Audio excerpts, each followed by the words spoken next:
Hi guys, so for this transition, start off by adding your clips to your composition and adjusting them to the beat.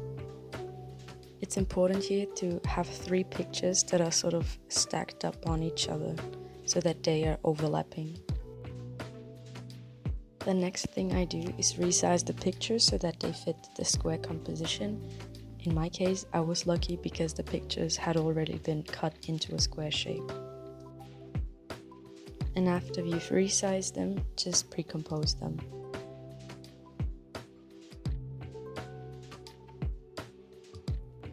The next thing that you should do is you should add motion tile to your first clip, so the one that's on the bottom of the 3 clips, and here you can copy my settings. What I'm adding here at the beginning of the transition is a simple zoom in, but you're free to do whatever you want. You could also do a zoom out, a slide, or even something with 3D. This is completely up to you. And don't forget to add motion blur.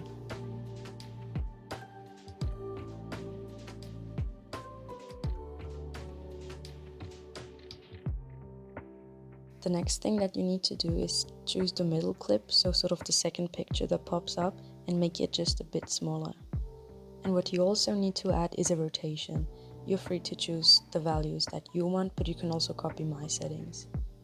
The next thing that you do is you click on this little square icon that I have on the top, and if you don't have the square shape already, just double click it and then sort of swipe to the right, and then you will get different options to choose from. Your clip should look like this now. As a shortcut, you can just click M on your keyboard and then these settings will appear. So the next thing that you will do is you will click on the mask expansion keyframe thing, and you will add a keyframe to the beginning of the picture, and at whatever point you want the transition to end, I put it rather at the end of the clip. And then for the first keyframe you have to narrow the mask down until you can't see the clip anymore.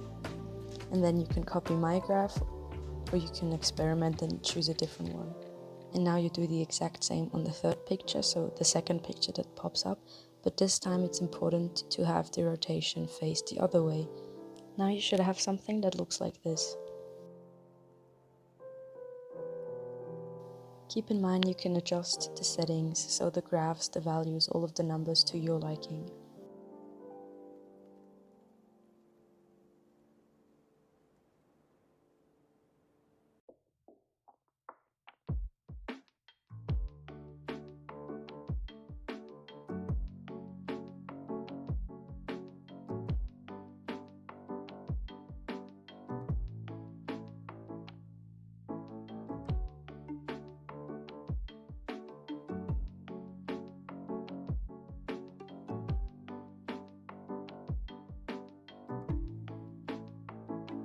If you're satisfied with the way the transition looks so far, add a null object to the composition and connect all of the 3 layers to it.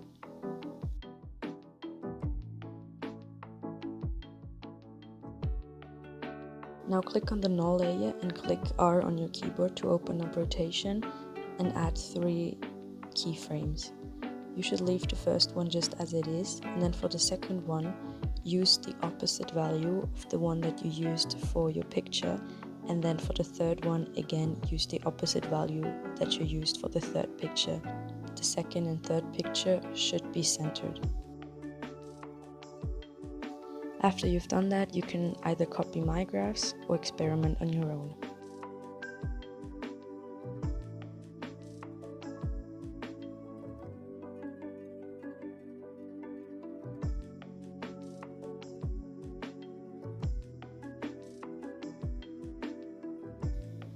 Now you should have something that looks like this.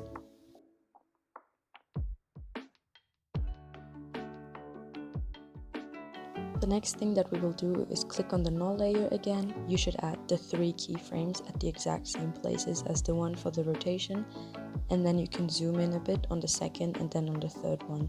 But this is sort of optional, I don't do it all the time, so again, you can do it as you like.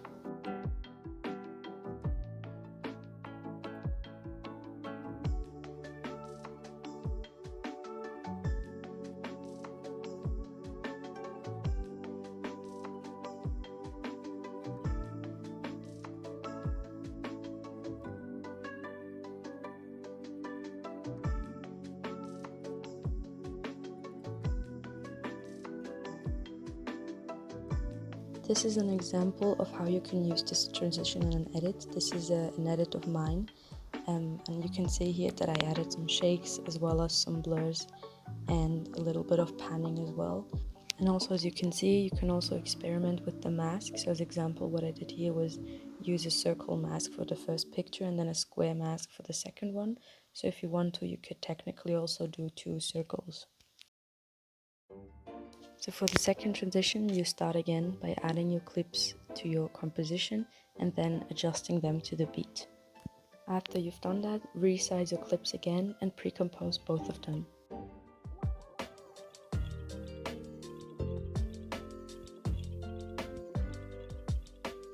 Now duplicate both of the clips like I did right here and place them like I did.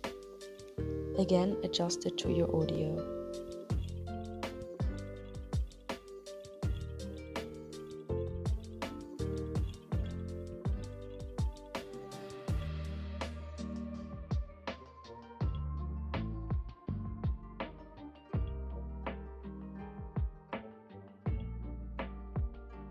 After you've done that, turn off the visibility for the top 2 layers and add motion tile to both of your lower clips.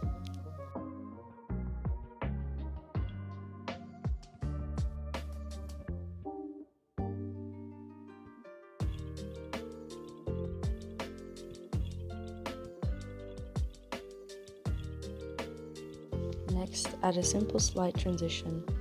Again, you could also do any transition that you want.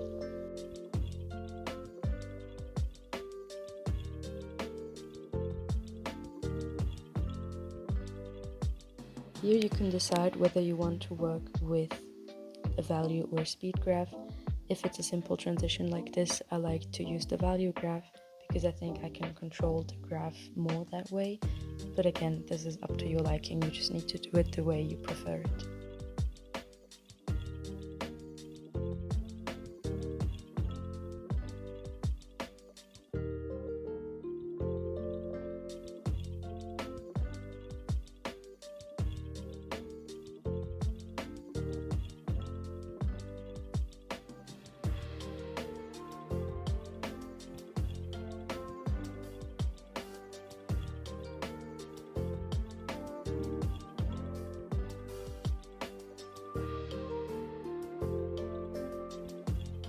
Now add motion blur to the bottom 2 layers.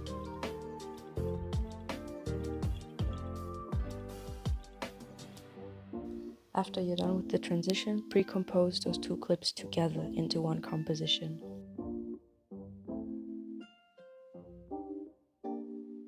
Afterwards, turn on the visibility again for the top 2 layers and complete this entire process, but it's really important to do your transition the other way around.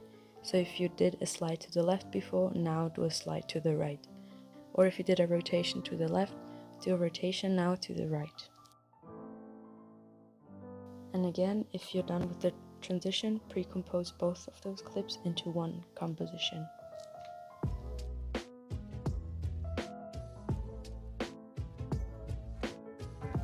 Then the next thing you should do is add a solid layer. The color is completely irrelevant in this case. Now, as already done in the first transition that I showed you, again, you can choose a shape that's up to your liking and then double click on this icon right at the top.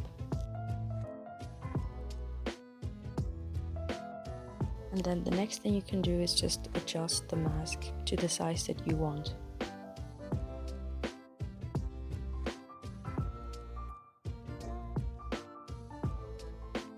Now click on the second layer and in the track matte section, choose alpha matte and then the solid that you added, so the mask shape. And the transition is done. Here I'm showing you an example again of how I use this transition in an edit. So what I added here was that I sort of popped up the mask and then I had a simple slide transition and I added some other effects to it.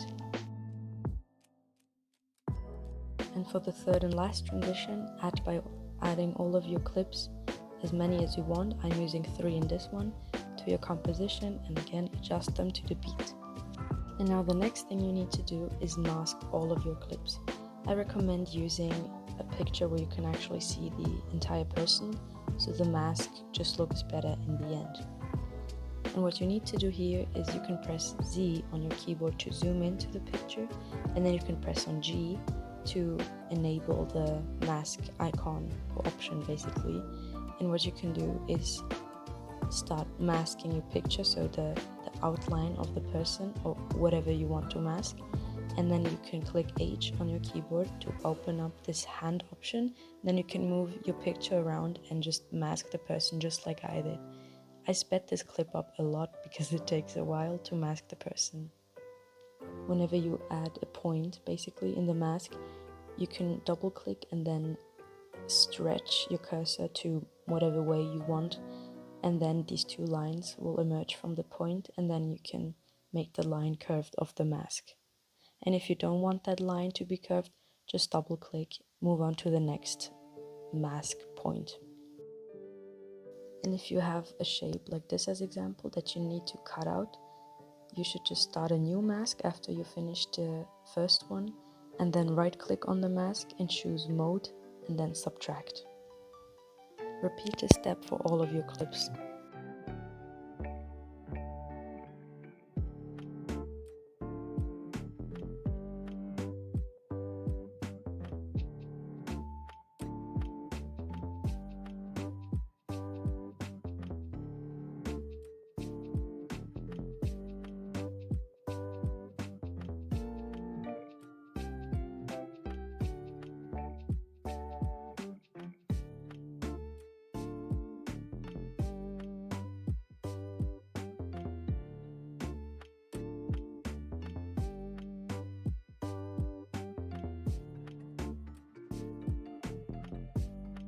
After you've done this, resize all of your clips / person to be the same size.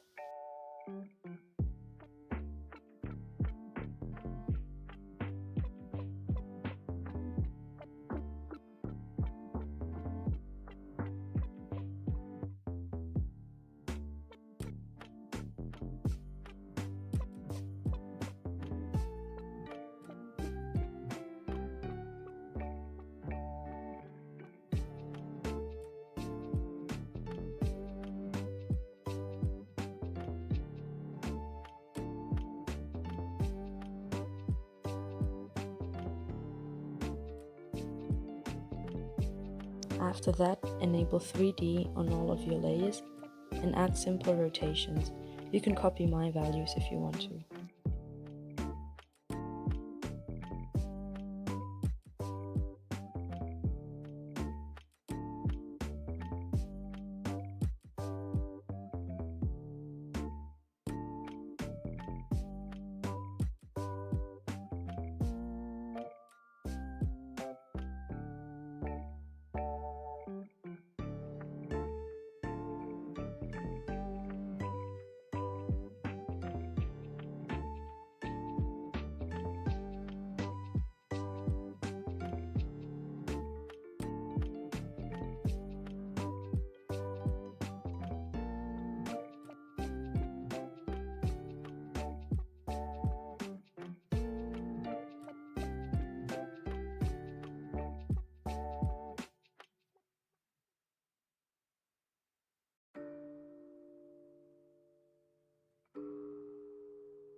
And as usual, don't forget to enable motion blur on all of your clips.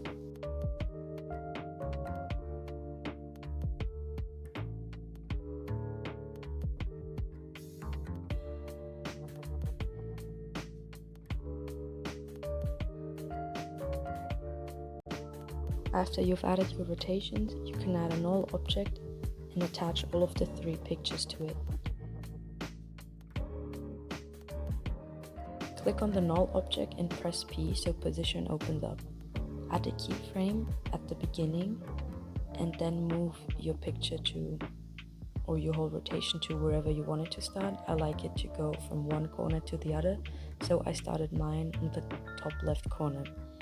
if you're doing the same movement that I'm doing, add your person to the middle of the composition, and then for the last one, add a third keyframe again in the middle of the picture, and then move it to the end where you want the movement to end. So for me, that's the bottom right corner.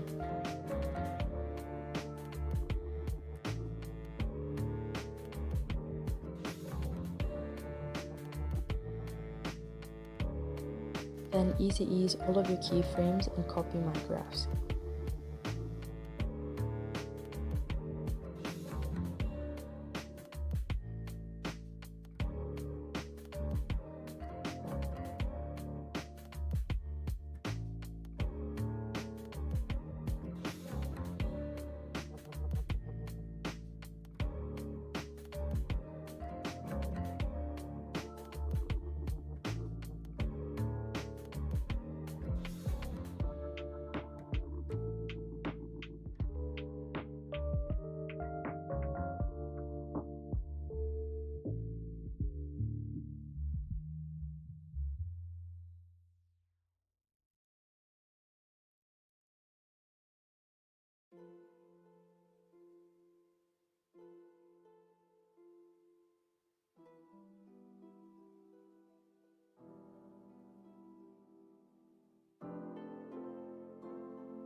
And then add my drop shadow settings to all of the masks.